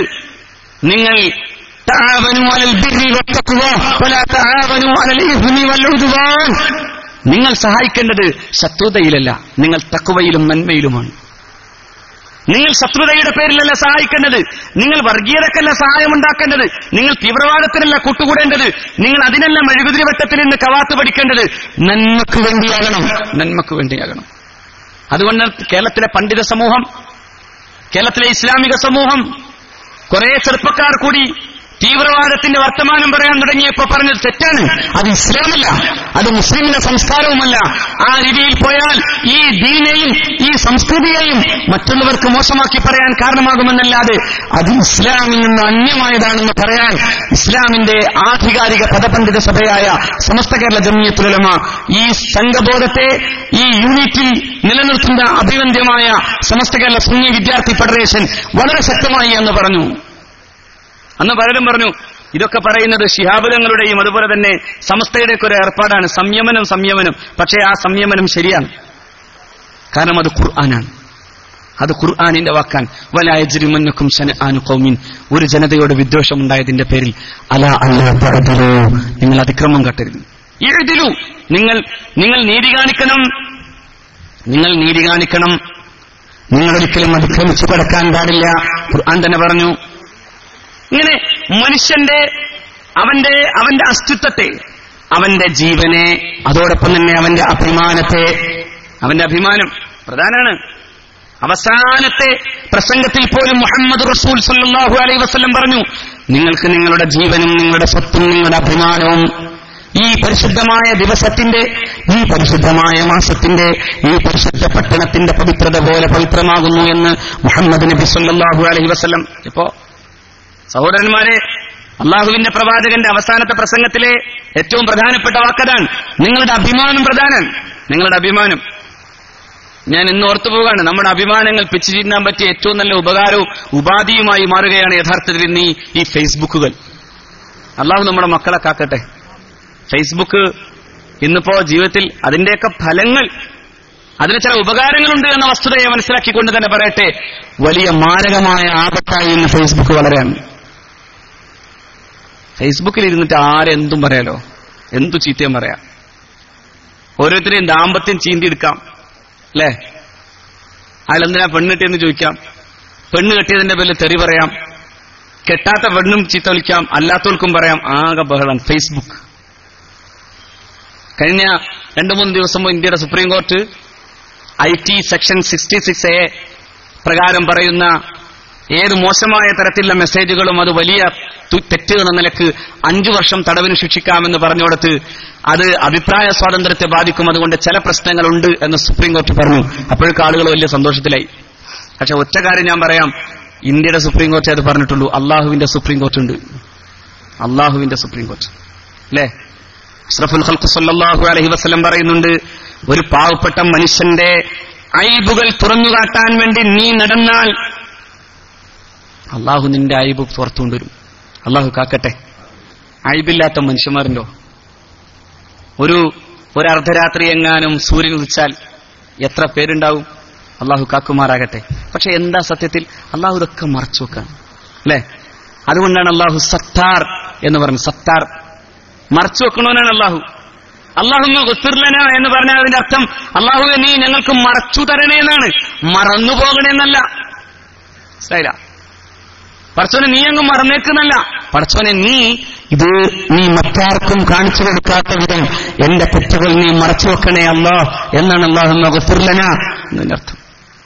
അതേസമയം അല്ലാഹു റബ്ബുൽ ഇസ്സത്ത് അവൻ മറച്ചു വെക്കാൻ തീരുമാനിച്ചത് അള്ളാഹുവിന്റെ പ്രവാചകർ സല്ലല്ലാഹു അലൈഹി വസല്ലമ തങ്ങൾ പറയുന്നുണ്ട്, കുല്ലു ഉമ്മത്തി മുആഫൻ, എന്റെ എല്ലാ ഉമ്മത്തും അവർക്കൊക്കെ അള്ളാഹ് പുറത്തു കൊടുക്കും. പക്ഷേ ഇല്ലൽ മുജാഹിരീൻ, ചില മുജാഹിറുകൾക്ക് ഒഴിച്ച്. ആരാ മുജാഹിദ്? വ ഇന്ന മിനൽ മുജാഹറ അൻ യഅമല റജുലു ബില്ലൈലി അമലൻ തുമ്മ. മുജാഹറത്ത് എന്ന് പറഞ്ഞാൽ രാത്രി ഒരാളൊരു തെറ്റ് ചെയ്യുന്നു, എന്നിട്ട് രാവിലെ എണീറ്റിട്ട് പറയാ ഇന്നലെ രാത്രി ഞാൻ ഇന്ന പണികളൊക്കെ ചെയ്തു, ഫഅൽതുൽ ബാരിഹത്ത കദാ വ കദാ വ കദാ, ഇന്നലെ രാത്രി എന്നെ കേമത്താ പറഞ്ഞ ഞാൻ 2 കുപ്പി അടിച്ചതാണ്. സുബ്ഹാനല്ലാഹ്. അഷ്റഫുൽ ഖൽഖ് സല്ലല്ലാഹു അലൈഹി വസല്ലം പറയുന്നു, അവനല്ല പുറത്തു കൊടുക്കുകയില്ല എന്ന് മുഹമ്മദ് നബി. ഇന്ന് ഫേസ്ബുക്കിൽ അതന്നെയാണ് ഈ കുപ്പി കൈ പിടിച്ചു നിൽക്കുന്നതും മറ്റും പല ഫോട്ടോകളും പുറത്തു വരുമ്പോ എന്നെ ഒന്ന് കണ്ടേ എന്ന് പറയലാണ് പലപ്പോഴും ഫേസ്ബുക്ക്. അള്ളാഹുവിന്റെ പ്രവാചകൻ പറയുന്നു മുജാഹിർ. നോക്കൂ, ഹബീബ് ഇങ്ങനെയാണ് പറഞ്ഞത്, ഒരാൾ തെറ്റ് ചെയ്തു, പക്ഷെ അള്ളാഹു അത് മറച്ചു വെക്കും. അങ്ങനെ മറച്ചു വെച്ചാൽ ദുനിയാവിലും അത് മറച്ചു വെക്കും, ആഖിറത്തിലും അത് മറച്ചു വെക്കും എന്ന് മുഹമ്മദ് നബി. അള്ളാഹുവിന് ഇഷ്ടമല്ല ഒരു മനുഷ്യന്റെയും അഴിബ് പുറത്തേടിക്കാൻ. പിന്നെ ചിലപ്പോ അങ്ങനെയാണെങ്കിൽ മൂലാമാര് ചില സമയത്ത് കുറെ ആളുകളൊക്കെ പറ്റി പറയണ്ടല്ലോ, ശരിയല്ലോ, ഗീബത്ത് പറയാൻ പാടില്ല എന്ന് ഈ ഉസ്താദ് തന്നെ വാഴന്നും പറഞ്ഞിട്ട് പിന്നെ ചിലപ്പോ കാണാം ചിലതൊക്കെ പറയണ്ടല്ലോ, ശരിയാണ്. ചിലതിന് ചില എക്സെപ്ഷൻസ് ഉണ്ട്. നമ്മുടെ നാട്ടിൽ ഒരാൾ കല്യാണാലോചനക്ക് വന്നു, ഒരു പെൺകുട്ടിയുടെ വാപ്പ. എന്നിട്ട് വാപ്പ ഇന്നാലിന്ന ആ ചെറുപ്പക്കാരനെ കുറിച്ച് അറിയുമെന്ന് ചോദിച്ചു. ഓ അറിയും, നല്ല ആളാണോ? ഓ നല്ല ആളാണ്. ആ സാധു അങ്ങനെ പോയി കല്യാണാലോചനക്ക് നടത്തി വലിയ സ്ത്രീധനമൊക്കെ കൊടുത്ത് ഈ മോളെ കെട്ടിച്ചു. അന്നത്തെ രാത്രി തന്നെ അവൻ 4 കാലിലാണ് വന്നത്. ഇതൊക്കെ ശരിക്കും അറിയായിരുന്നു ആരോട് ചോദിച്ചപ്പോഴും, ഇയാളോട് ചോദിച്ചപ്പോഴും. പക്ഷെ അയാളത് മറച്ചു വെച്ചാൽ അതൊരു തെറ്റ് തന്നെയാകുന്നു എന്ന് തന്നെയാണ് ഈ ദീൻ പഠിപ്പിക്കുന്നത്. ആ ഗീബത്ത് പറയണം, പക്ഷേ ആ ഗീബത്ത് പറയുമ്പോൾ ഒരു കാര്യം ആലോചിക്കണം, ഇത് സത്യസന്ധമായിരിക്കണം. ഇനിയിപ്പോ നാളെ മുതൽ കല്യാണം മുടക്കാനുള്ള ലൈസൻസ് ഞാൻ തന്നുപോയി എന്ന് പറയരുത്. അത് കല്യാണം മുടക്കികൾക്കുള്ള ലൈസൻസ് അല്ല, മറിച്ച് ഒരു പാവപ്പെട്ട മനുഷ്യൻ അയാളുടെ മകളെ വിവാഹം ചെയ്യുന്നിടത്ത് ദീനിയും സ്വാലിഹുമായ ഒരു ചെറുപ്പക്കാരനെ അന്വേഷിക്കുമ്പോ അങ്ങനെ തന്നെയാണ് അല്ലെങ്കിൽ അല്ലെന്ന് പറയാനുള്ള ബാധ്യത അന്വേഷിക്കപ്പെടുന്നയാൾക്കുണ്ട്. അവിടെ അത് ഗീബത്താവൂല എന്നർത്ഥം.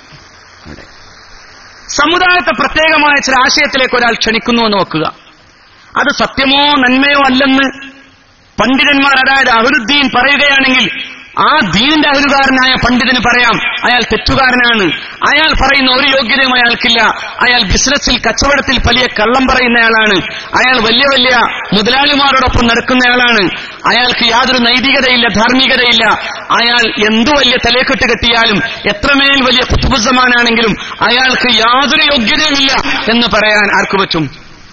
പണ്ഡിതന്മാർക്ക് പറ്റും. അവിടെ പറഞ്ഞേ പറ്റൂ, പറഞ്ഞേ തീരൂ. അതിലാർക്കും സംശയം വേണ്ട, പറഞ്ഞേ തീരൂ, പറയുകയും ചെയ്യും, അതിലും സംശയം വേണ്ട. ഇനി അങ്ങനെ വേണ്ട, പറയുകയും ചെയ്യും. ഇനി ആരെന്ത് വന്നാലും ദീനിനെതിരായി ഏതവൻ എത്രമേൽ കൊണ്ടുകുലുക്കിയാലും ഞാൻ എല്ലാ ഉത്തരവാദിത്വത്തോടെയും പറയുന്നു, അവനൊക്കെ എതിരെ പറയാനും അവന്റെയൊക്കെ സ്വഭാവത്തെ വലിച്ചു കീറി കാണിക്കാനും ബാധ്യസ്ഥമായത് അതുപ്രകാരം ചെയ്യുന്ന കാര്യത്തിൽ പിന്നോട്ടു പോകാൻ നമുക്ക് സാധ്യവും അല്ല. അള്ളാഹു അങ്ങനെ നിലനിർത്തുമാറാകട്ടെ, അതിലൊരു സംശയം വേണ്ട. പക്ഷെ അല്ലാത്ത പണി അള്ളാഹുവിന് ഇഷ്ടമല്ലെന്ന് മാത്രമല്ല, പരിശുദ്ധ ഖുർആൻ പറഞ്ഞു, ഇന്നല്ലദീന യുഹിബ്ബൂന അൻ തശീഅൽ ഫാഹിഷ ഫില്ലദീന ആമനൂ ലഹും അദാബുൻ അലീമുൻ ഫിദ്ദുനിയാ വൽ ആഖിറ വല്ലാഹു യഅലമു വഅൻതും ലാ തഅലമൂൻ. ആ മനുഷ്യന്റെ അവകാശം, അഭിമാനം എന്ന മനുഷ്യാവകാശത്തെ ചോദ്യം ചെയ്യാൻ പാടില്ല. അള്ളാഹു പറഞ്ഞു, ഇന്നല്ലദീന യുഹിബ്ബൂന അൻ തശീഅൽ ഫാഹിഷ, പരക്കെ വ്യാപകമാകുന്ന വിധം ഫാഹിഷത്ത് വ്യാപകമാകാൻ ആഗ്രഹിക്കുന്ന ചില ആളുകളുണ്ട്. നമ്മുടെ ഫേസ്ബുക്കുകളിലൊക്കെ ചില ഫോട്ടോകൾ കോടികളാണ് ഷെയർ ചെയ്യപ്പെടുന്നത്, അല്ലേ? നമ്മുടെ നാട്ടിൽ രാഷ്ട്രീയക്കാർ കഴിഞ്ഞ 6-7 മാസമായി പേടിക്കുന്ന ഒരു പെണ്ണിന്റെ ചിത്രം ഇങ്ങനെ നിരന്തരമായി ഫേസ്ബുക്കിൽ ഇങ്ങനെ ഷെയർ ചെയ്യപ്പെട്ടുകൊണ്ടേയിരുന്നു.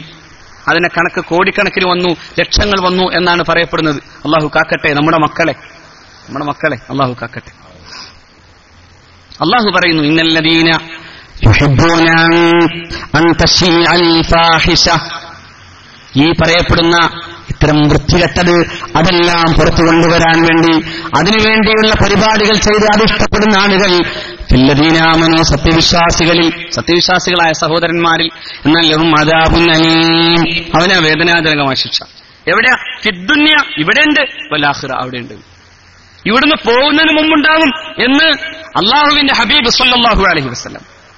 ഇവിടുന്ന് പോകുന്നതിന് ഒരു മനുഷ്യൻ, സത്യവിശ്വാസിയായ ഒരു മനുഷ്യന്റെ പ്രശ്നം അവന്റെ അയവ് തുറന്നു കാട്ടാൻ വേണ്ടി നടന്നാൽ അള്ളാഹുവിന്റെ പ്രവാചകൻ സല്ലല്ലാഹു അലൈഹി വസല്ലം തങ്ങൾ പറയുന്നു, അവന് തത്തുല്യമായ അർത്ഥത്തിലുള്ള അതേ അയവുണ്ടാക്കുകയും അവന്റെ വീട്ടിൽ തന്നെ അള്ളാഹു അവനെ മാനം കെടുത്തി കളയുകയും ചെയ്യുമെന്ന് സയ്യിദുനാ റസൂലുള്ളാഹി. അത് സൂക്ഷിച്ചോ, അള്ളാഹു കാക്കട്ടെ. അതായത് അന്യ സഹോദരന്റെ അയ്ബിന്റെ പിന്നാലെ നടന്നാൽ പുണ്യനബി പറഞ്ഞു, അവന്റെ വീട്ടിൽ തന്നെ തുടങ്ങും അവന് മാനക്കേട്. പുറത്തിറങ്ങാൻ പറ്റൂല, വീട്ടിൽ നിന്ന് പുറത്തിറങ്ങാൻ കഴിയാത്തൊരവസ്ഥ ഉണ്ടാകും. അള്ളാഹു കാക്കട്ടെ. അതായത് നോക്കൂ നിങ്ങൾ, ഫേസ്ബുക്ക് ഇന്ന് ഈ അപകടത്തിലേക്കാണ് പോണത്. എത്ര മക്കൾ, എത്ര പെണ്ണുങ്ങൾ വിധവകളാകുന്നു. പോട്ടെ, എത്ര പെണ്ണുങ്ങൾ നാട് വിട്ടോടാൻ കാരണമായി തീരുന്നു. ഇത് നമ്മുടെ നാട്ടിലെ ഏറ്റവും വലിയ ഭീകരമായ ഒരു കാര്യമായി ഇത് മാറുകയാണ്. നോക്കൂ, ഹബീബ് പറഞ്ഞു, അള്ളാഹുവിന്റെ പ്രവാചകൻ പറഞ്ഞു, സ്വപ്നത്തിൽ നരകം കാണിച്ചു കൊണ്ടുപോകുമ്പോ, നരകത്തിന്റെ ദൃശ്യങ്ങൾ ഇങ്ങനെ കണ്ടുപോകുമ്പോ ഒരു മനുഷ്യന്റെ ചെകിള കീറുന്നുണ്ട്. അയാളുടെ ഈ ചുണ്ടുകൾ എടുത്ത് ഇങ്ങനെ മൃഗം തലയിലേക്ക് വലിച്ചു കൊണ്ടുപോകുന്നുണ്ട്. അയാൾ ആരെന്ന് ചോദിക്കപ്പെട്ടപ്പോ അള്ളാഹുവിന്റെ പ്രവാചകൻ പറഞ്ഞു, ഫഇന്നഹു അർറജുൽ, അവനൊരു പുരുഷനാണ്. എന്താ അവന്റെ പ്രത്യേകത എന്നറിയോ? അവൻ കാലത്തെ എഴുന്നേൽക്കുന്നു, യഹ്ദൂ, അവൻ കാലത്തെ തുടങ്ങുന്നു, വയക്ദിബുൽ കദിബത, എന്നിട്ട് ഒരു നുണ പറയും. ആ നുണയുടെ പ്രത്യേകത എന്താ അറിയോ? തഗ്ലുബുൽ ആഫാഖ്. ഫേസ്ബുക്ക് എന്ന് പറയേണ്ടി വരും അത്. തഗ്ലുബുൽ ആഫാഖ്, ആ നുണ ചക്രവാളങ്ങളിൽ എത്തിച്ചേരുമെന്ന് മുഹമ്മദ് നബി. ഇവിടെ ഒരൊറ്റ നുണ പറഞ്ഞാൽ അത് സൗദി അറേബ്യയിൽ അറിയും. ഫേസ്ബുക്കിൽ ഇങ്ങനെ നുണ പറയുമ്പോ ലോകാകെ അറിയും. ഒറ്റ നുണ, ഒരു തരം നുണ പറയും അവൻ, ഒരു അഡ്രസ് ലൈസൻസും ഇല്ലാത്ത നുണ. എന്നാലോ അത് ചക്രവാളങ്ങളിൽ എത്തിച്ചേരുമെന്ന് മുഹമ്മദ് നബി സല്ലല്ലാഹു അലൈഹി വസല്ലം എന്ന് പറഞ്ഞ ലോകം പരക്കുന്ന നുണ പറയും. ഒരു സെക്കൻഡ് കൊണ്ട് ലോകം പരക്കുന്ന നുണ പറയുന്ന ആധുനിക വാർത്താവിനിമയങ്ങളുടെ കഥ പറഞ്ഞാൽ ഇതെല്ലാം മനുഷ്യന്റെ അഭിമാനത്തെ ചോദ്യം ചെയ്യുന്ന വിധത്തിൽ നിൽക്കുമ്പോൾ മനുഷ്യാവകാശങ്ങളെക്കുറിച്ചുള്ള ഇസ്ലാമിന്റെ ഈ മനോഹരമായ ദർശനത്തെ നമ്മൾ കൃത്യമായി പഠിക്കേണ്ടതുണ്ട്. ഇവിടെയൊക്കെ വലിച്ചുവെക്കപ്പെടുന്ന മറ്റൊന്നാണ് പെണ്ണ്, അല്ലെ? ഞാൻ അവസാനിപ്പിക്കാൻ. സ്ത്രീ, ഞാൻ പറഞ്ഞല്ലോ നേരത്തെ, സ്ത്രീ എന്ന് പറയുന്നതിനെ അല്ലാഹു റബ്ബുൽ ഇസ്സത്ത് അവരുടെ പവിത്രതയും മഹനീയതയും അവരുടെ വലിപ്പത്തെയും അല്ലാഹു ഉയർത്തിക്കാണിക്കുന്നു എന്നതാണ് ഇസ്ലാം ഈ പെണ്ണിന് കൊടുത്ത ഏറ്റവും വലിയ സ്ഥാനം. അവൾ ഒരിക്കലും ഇടിച്ചു താഴ്ത്തിയില്ല. എന്തിന്? അവളൊക്കെ ജനിക്കാൻ പോലും അവകാശമില്ലാതിരുന്ന കാലത്തു നിന്ന് അവൾക്ക് കൊടുക്കാവുന്ന എല്ലാം കൊടുത്തു. ഇവിടെ ബഹുമാന്യനായ അലിയാർ ബാഖവി സൂചിപ്പിച്ച പോലെ 2005 ഞാൻ അതിന്റെ എല്ലാ അധികാരികളും 2005 ഇന്ത്യയുടെ പാർലമെന്റ് ഹൈന്ദവ അനന്തരാവകാശ നിയമപ്രകാരം പെൺകുട്ടിക്ക് പിതാവിന്റെ സ്വത്തിൽ പൂർണ്ണാവകാശം നൽകാനാകുന്ന വിധം നിയമ ഭേദഗതി കൊണ്ടുവന്നത് 2005. നോക്കൂ നിങ്ങൾ, 2005 എന്ന് പറഞ്ഞാൽ 10 കൊല്ലത്തിനപ്പുറേ, 1400 കൊല്ലം മുമ്പാണ്. പെണ്ണിന്റെ സ്വത്തവകാശത്തിന്റെ കാര്യത്തിൽ യാതൊരു വീഴ്ചയും വരുത്താതിരിക്കുന്ന വിധം മാതാവിന്റെയും പിതാവിന്റെയും ഉപേക്ഷിച്ച സ്വത്തിൽ പെണ്ണിനും അവകാശമുണ്ടെന്ന് പറഞ്ഞു പരിശുദ്ധ ഖുർആൻ.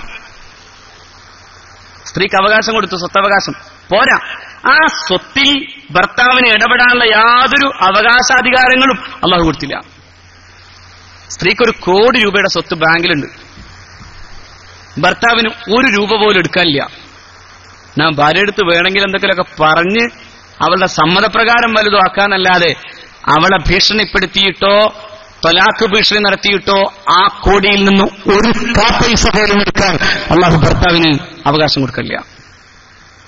അത് അവളുടെ സ്വത്താണ്. ഇവിടെ പറഞ്ഞ പോലെയൊക്കെ പറയാൻ തീരുമാനിച്ചാൽ നാളെ മുതൽ സ്ത്രീകൾ വലിയ വലിയ അവകാശങ്ങൾ പറഞ്ഞു വരും. വീട്ടിലെ ഒരു വീട് പണിക്കും അവൾ നിർബന്ധിതമായ ബാധ്യതയിലെത്തുന്നു പോലുമില്ല. ഭർത്താവിന് മറ്റു പല പണികളും മറ്റു പല രീതികളും ചെയ്യേണ്ടി വരും. പക്ഷേ ഇതൊരു മ്യൂച്വൽ അണ്ടർസ്റ്റാൻഡിംഗ് എന്ന നിലയിൽ മാത്രം പോകാൻ, അതിനു പകരം കട്ടൻ ചായ കിട്ടാത്തതിനൊരു ഡിവോഴ്സ് ചെയ്യാൻ ഏതധികാരാണ് നൽകിയത്? എവിടുന്നാണ് കിട്ടിയത്? സത്യത്തിൽ നമ്മൾ മനസ്സിലാക്കേണ്ടത് ഈ ഡിവോഴ്സ് ഇന്നിങ്ങനെ കൂടിയാൽ അതിന്റെ ഒരു പ്രധാനപ്പെട്ട കാരണം ഇസ്ലാമൊന്നുമല്ല, വിദ്യാഭ്യാസമാണെന്ന് ഞാൻ പറയും. നിങ്ങൾക്ക് വെളിവില്ലാതെ പോയോ എന്ന് ചോദിക്കണ്ട. ആധുനിക വിദ്യാഭ്യാസം ഈ പെൺകുട്ടികളെ ആവശ്യമില്ലാത്ത ഈഗോയിലെത്തിച്ചപ്പോ കുടുംബത്തിൽ ആരാണ് വലുതെന്ന് തീരുമാനിക്കാൻ കഴിയാത്ത വിധം 2 പേരും മത്സരിച്ചു തീർക്കുമ്പോ ഏറ്റവും കൂടുതൽ ഡിവോഴ്സ് നടക്കുന്നത് വിദ്യാസമ്പന്നരായ ദമ്പതികൾക്കിടയിലാണ്. 2006 പിന്നെ ശൈശവ വിവാഹ നിരോധന നിയമം വന്നത് അല്ലേ? അന്ന് നമ്മളൊക്കെ ഇങ്ങനെ ഇറങ്ങി പ്രസംഗിച്ചു നടന്നു. അപ്പൊ ആളുകൾ പറഞ്ഞു ഇയാൾ പ്രാകൃതനാണ്, കുട്ടികളെ 18-ാം വയസ്സിന് മുമ്പ് തന്നെ വിവാഹം ചെയ്യിപ്പിക്കണമെന്നാണ് പറഞ്ഞത്. നമ്മൾ ആരും പറഞ്ഞില്ല. പക്ഷെ ഒന്ന് പറയാം, 2006 മാതൃഭൂമി ഒരു കണക്ക് നടത്തി. 2006 കേവലം 4000-ഓളം മാത്രം വിവാഹമോചന കേസുകളെ കേരളത്തിലെ കുടുംബ കോടതികൾ എത്തിയിരുന്നുള്ളൂ. പക്ഷേ 2013 എത്തിയപ്പോ, 15-ന്റെ കണക്കല്ല, 13 എത്തിയപ്പോഴേക്കും 40,000-ൽ ചെല്ലുവാനും വരുന്ന വിവാഹമോചന കേസുകളാണ് കേരളത്തിന്റെ കോടതി വരാന്തകളിൽ നിറങ്ങി നീങ്ങിയത്. എന്തായാലും കാരണം? എന്നിട്ട് മാതൃഭൂമി പത്രം എഴുതി, അതിലെ വിദ്യാസമ്പന്നരായ IT പ്രൊഫഷണലുകളാണ് കൂടുതൽ. അതെ, ഈ കക്കനാട്ടെ ഈ IT മേഖലകളിൽ പ്രവർത്തിക്കുന്ന എഞ്ചിനീയേഴ്സ് അവരാണ് പലപ്പോഴും പരസ്പരം തമ്മിലടിച്ചു തീർക്കുന്നത്. നിരന്തരം കേട്ടുകൊണ്ടേയിരിക്കുകയാണ്. ഓരോ ദിവസവും ഓരോ വിവാഹമോചന കേസുകളുടെ കഥ കേൾക്കുകയാണ്. വിദ്യാസമ്പന്നർ, നിങ്ങൾ ആലോചിച്ച് നോക്കൂ. ഒരു കാലത്ത് നമ്മുടെ ഒരു ഉമ്മ അല്ലേ, ഏതുമ്മ, എല്ലാവർക്കും കൊടുത്ത് ഭർത്താവിനും കൂടി അവസാനം കൊടുത്തിട്ട് ആ കരത്തിലിങ്ങനെ ഇളക്കി നോക്കി അതിലൊരു വറ്റുണ്ടെങ്കിൽ അത് മാത്രം കഴിച്ച് അന്ന് രാത്രി വിശപ്പടിച്ചിരുന്ന ഉമ്മ. ആ ഉമ്മ തന്റെ ഭർത്താവിനനുസരിച്ചു, മക്കളെ പോറ്റി, ഒരു പരാതിയുമില്ലാത്ത ആ കുടുംബം സുഭദ്രമാം വിധം നടന്നു നീങ്ങി. ഇന്ന് ഭർത്താവ് ഒരു കാലെടുത്ത് നോക്കുമ്പോ 2 കാലും കൂടി പൊക്കാൻ പറ്റാത്തതുകൊണ്ടാണ്. അല്ലെങ്കിൽ അങ്ങനെ പൊക്കിയിരുന്നു പെണ്ണ്. ആ പെണ്ണും ഈ ആണും കൂടിയ കുടുംബം തകർന്നു തരിപ്പണായി. അള്ളാഹു കാക്കട്ടെ. എന്റെ പ്രിയപ്പെട്ട സഹോദരിമാരെ ഓർക്കണം, അള്ളാഹു നിങ്ങൾക്ക് തന്ന അവകാശങ്ങൾ വലുതാണ്. പക്ഷേ ആ അവകാശങ്ങൾക്ക് അപ്പുറത്ത് ചോദിക്കരുത്. നിങ്ങൾക്ക് തന്ന ചില രക്ഷാകവചങ്ങൾ പ്രധാനമാണ്. ആ രക്ഷാകവചങ്ങളെ തുറന്നിടരുത്. അള്ളാഹു കാക്കട്ടെ, തുറന്നിടരുത്. പർദ്ദ എന്ന് പറയുന്നതിനെതിരെ ഈ അടുത്ത കാലത്തും പലപ്പോഴും സ്ത്രീകൾ, പെൺകുട്ടികൾ, ഒരു വിവരവുമില്ലാത്ത ആരുടെയോ ഓശാരം വാങ്ങിയെടുത്ത, ആർക്കോ വേണ്ടി പറയേണ്ടി വരുന്ന മെഗാഫോണുകളായി തീർന്ന പെൺകുട്ടികൾ പറയുന്നത് കേട്ടു, എന്നെ ഇസ്ലാം തകർത്തു എന്ന്. എന്താ നിനക്ക് ചെയ്തു തന്നത് ഇസ്ലാം? എന്താ ചെയ്തു തന്നത്?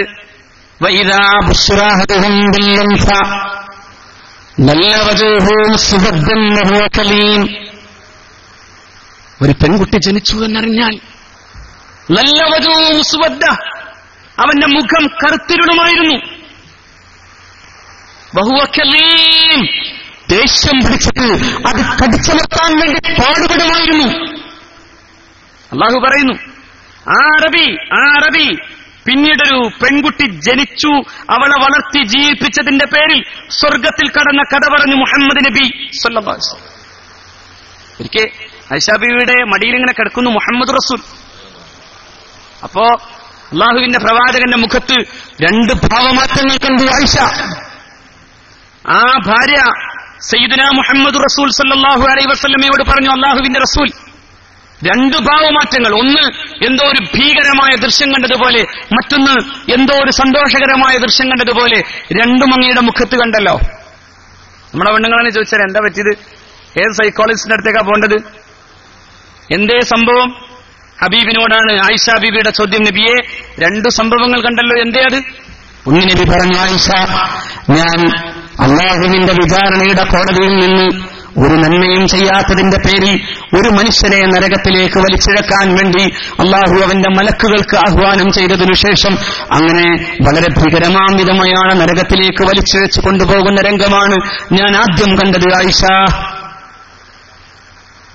അങ്ങനെ കണ്ടപ്പോ ആയിഷ ബീവി റളിയല്ലാഹു തആല അൻഹയോട് അല്ലാഹുവിന്റെ റസൂൽ സല്ലല്ലാഹു അലൈഹി വസല്ലമ തങ്ങൾ പറയുന്നുണ്ട്, രണ്ടാമത് ഞാൻ കണ്ടത് ആയിഷ, ആ മനുഷ്യന്റെ അരക്കെട്ടുകളിൽ കെട്ടിപ്പിടിച്ചു നിന്നിട്ട്, അല്ലാഹുവേ, ഇത് ഞങ്ങളുടെ പ്രിയപ്പെട്ട പിതാവാണ്, ഞങ്ങൾക്ക് ജന്മം നൽകുകയും ജീവിപ്പിക്കുകയും വിദ്യ നൽകുകയും സംസ്കാരം നൽകുകയും എന്നിട്ട് നല്ല വിദ്യാസമ്പന്നനും സംസ്കാര സമ്പന്നനുമായ ഒരു ചെറുപ്പക്കാരന് വിവാഹം ചെയ്തു കൊടുക്കുകയും ചെയ്ത ഉദാരനും കാരുണ്യവാനുമായ പിതാവാണ്.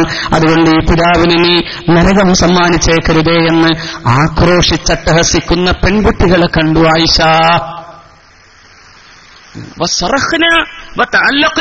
എന്ന് ഹബീബ് പറയുന്നു. അവർ കെട്ടിപ്പിടിച്ചിട്ട് അങ്ങ് കരഞ്ഞു.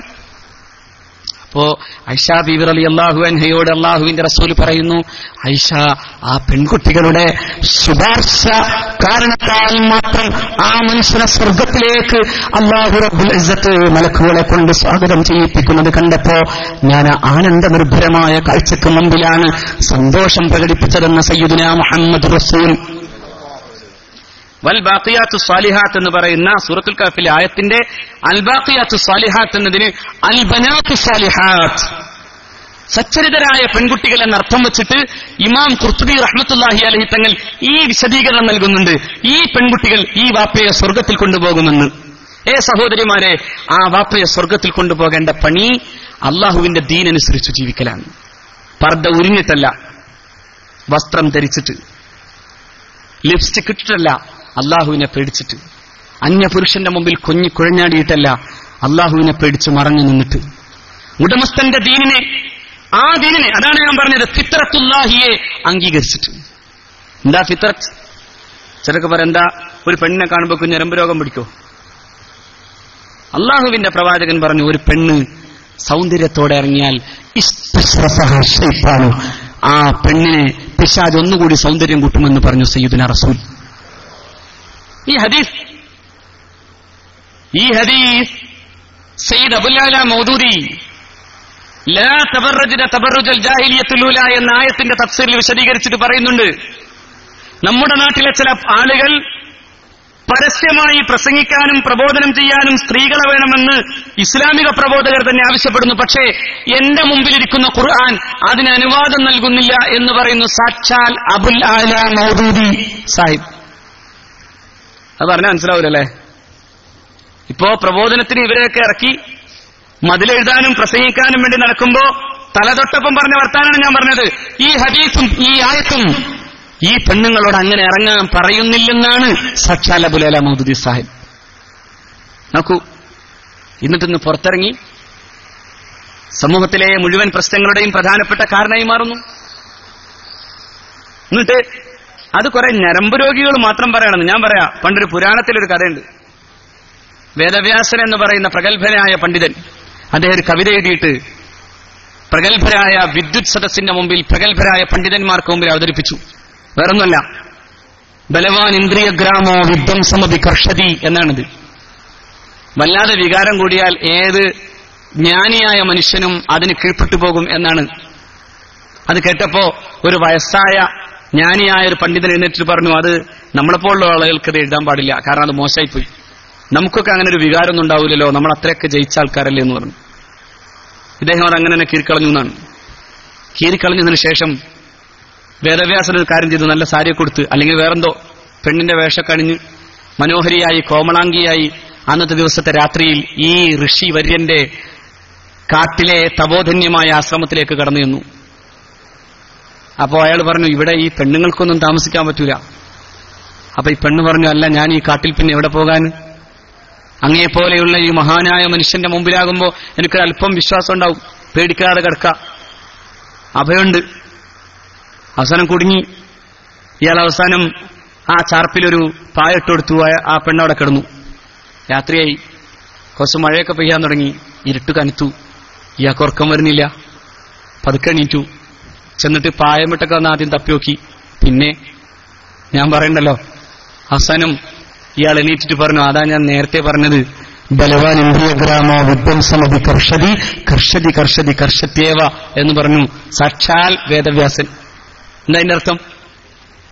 എത്ര വലിയ പണ്ഡിതനും ചിലപ്പോൾ വികാരങ്ങൾ കീഴടക്കാം, അതുകൊണ്ട് സാഹചര്യങ്ങളില്ലായ്മ ചെയ്യണം എന്ന് പറഞ്ഞു. ദീൻ അതാ പറഞ്ഞത്, മുഹമ്മദ് നബി അതാ പറഞ്ഞത് സല്ലല്ലാഹു അലൈഹി വസല്ലം, ലാ യഖ്ലുവന്ന റജുലുൻ ബിംറാത്തിൻ ഇല്ലാ ബിശ്ശൈത്താൻ. ഒരാണും പെണ്ണും ഒരുമിച്ച് തനിച്ചു നിൽക്കുന്നില്ല അവിടെ പിശാച് വേല തുടങ്ങാതെ എന്ന് പറഞ്ഞു തന്നു മുഹമ്മദ് നബി സല്ലല്ലാഹു അലൈഹി വസല്ലം. അതൊക്കെ ലൈംഗിക വൈകൃതത്തിന്റെ മനോഭാവമാണെന്ന് പറഞ്ഞ ആളുകൾ തിരിച്ചു ചിന്തിക്കണം. അതൊക്കെ ഉണ്ടാക്കിയ സാമൂഹിക തിന്മയും ഈ ഫേസ്ബുക്കും ഈ പറയപ്പെടുന്നതെല്ലാം മനുഷ്യന്റെ അസ്തിത്വത്തിന്റെ നേരെ നടത്തുന്ന വലിയ ഭീഷണിയായി നിൽക്കുമ്പോഴാണ് നമ്മൾ ഈ കാര്യങ്ങളെ ബോധ്യപ്പെടുത്തേണ്ടത്. അള്ളാഹു തൗഫീഖ് ചെയ്യട്ടെ. അർഹമുർ-റഹീമീനായ റബ്ബേ, ഈ സദസ്സിലിരുന്നത് പോലെ സ്വർഗ്ഗത്തിലിരിക്കാൻ നീ തൗഫീഖ് ചെയ്യണേ അല്ലാഹ്. ഈ പരിശുദ്ധമായ ഈ സദസ്സിലിരുന്നത് പോലെ സ്വർഗ്ഗത്തിൽ ഒരുമിച്ച് കൂടാൻ നീ തൗഫീഖ് തരണേ അല്ലാഹ്. റഹ്മാനെ, ഞങ്ങളുടെ പാപങ്ങളെ പൊറുക്കണേ റഹ്മാനെ, ഞങ്ങളുടെ തെറ്റുകുറ്റങ്ങൾക്ക് നീ മാപ്പേക്കണേ അല്ലാഹ്. ഞങ്ങളെ നീ ഇരു ലോകത്തും വിജയിച്ചവരുടെ കൂട്ടത്തിൽ പെടുത്തണേ അല്ലാഹ്. അല്ലാഹുവേ, എല്ലാ പാപങ്ങളും നീ ഞങ്ങൾക്ക് കഴുകിക്കളഞ്ഞ വിധത്തിലല്ലാതെ നിന്റെ മുമ്പിലേക്ക് വരാൻ നീ ഞങ്ങളെ അനുവദിക്കല്ല റബ്ബേ. റഹ്മാനെ, മുത്തഖിയായി തഖ്വയോടെ വരാൻ നീ തൗഫീഖ് ചെയ്യണേ അല്ലാഹ്. ഞങ്ങളുടെ ഹൃദയങ്ങളിൽ നിന്നെ ഓർക്കാനും നിന്നെ കാണാനുമുള്ള ബോധവും സ്നേഹവും മരിപ്പിക്കുന്നവരെയും നീ ഞങ്ങൾക്ക് നിലനിർത്തി തരണേ റഹ്മാനെ. മരണസമയത്ത് നിന്നെ കാണണമെന്ന ബോധ്യത്തോടുകൂടെ മരിക്കുന്ന മുത്തഖീങ്ങളിൽ നീ ഞങ്ങളെ പെടുത്തണേ അല്ലാഹ്. റബ്ബേ, ഞങ്ങളുടെ രോഗങ്ങളെ നീ ശിഫാ ചെയ്യണേ അല്ലാഹ്. ഞങ്ങളുടെ പിതാക്കളുടെ രോഗങ്ങളെ നീ ശിഫാ ചെയ്യണേ റഹ്മാനെ. ഞങ്ങളുടെ മാതാക്കളുടെ രോഗങ്ങൾക്ക് നീ ശിഫാ ചെയ്യണേ റഹ്മാനെ. ഞങ്ങളുടെ കുടുംബങ്ങളിലുള്ളവരുടെ രോഗങ്ങളെ നീ ശിഫാ ചെയ്യണേ റബ്ബേ. ഇന്ന് പോലും ഒരു പാവപ്പെട്ട സുഹൃത്തിന്റെ രോഗവുമായി ബന്ധപ്പെട്ടത് ഇപ്പോ ഒരു ദുആ ആയി ഒരു പേപ്പറിൽ എഴുതി വെക്കുന്നു ഞാൻ കണ്ടു റഹ്മാനെ. അത്തരത്തിൽ ആളുകളുടെ പ്രശ്നങ്ങളെ നീ പരിഹരിച്ചു തരണേ അല്ലാഹ്. റഹ്മാനെ, രോഗശമനം നൽകണേ തമ്പുരാനെ. എല്ലാവിധത്തിലും നീ അത്തരത്തിലുള്ള മാരകമായ രോഗങ്ങളിൽ നിന്ന് ശിഫാ ചെയ്യണേ റഹ്മാനെ. സലാമത്താക്കണേ അല്ലാഹ്.